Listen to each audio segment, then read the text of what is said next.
good morning mga ka-Porpis. Ayan, January 3, 2024. Today is Wednesday. Ayan, isang maganda at pagpalang araw po sa ating lahat. Happy New Year po. Ayan po.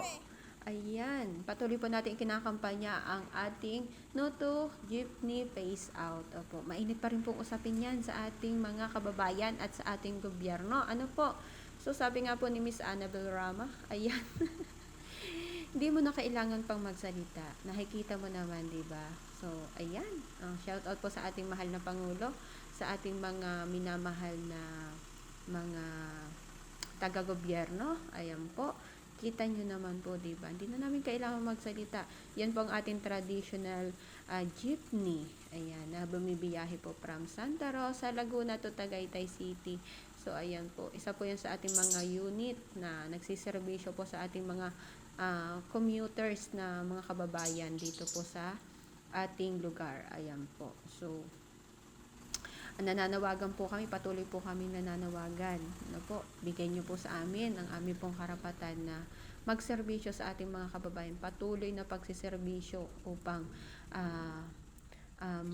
mabigyan po namin sila ng maayos na sasakyan, gamit po ang ating mga traditional jeepney sa mga bawat po nilang pagbiyahe dito po sa lugar natin. Ano po, doon po sa mga naka-experience na pong sumakay diyan sa ating mga sasakyan diyan sa may Santa Rosa, Laguna, kapag pupunta po kayo sa dito po sa Tagaytay City, ayan, isa po yung ating sasakyan na Heavenly.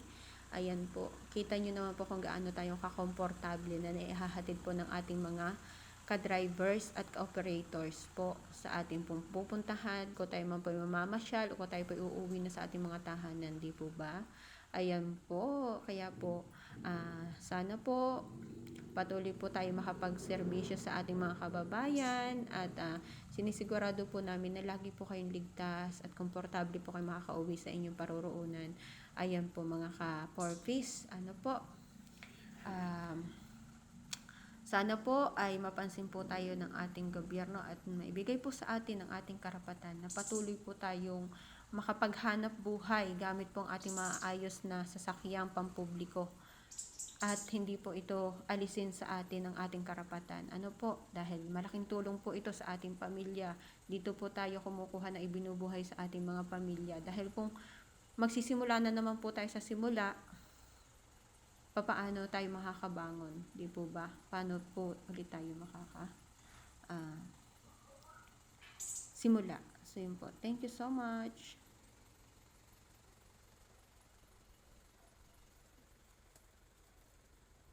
Gutom na ang mga kalapati ko. Oh, where's the black? The one black.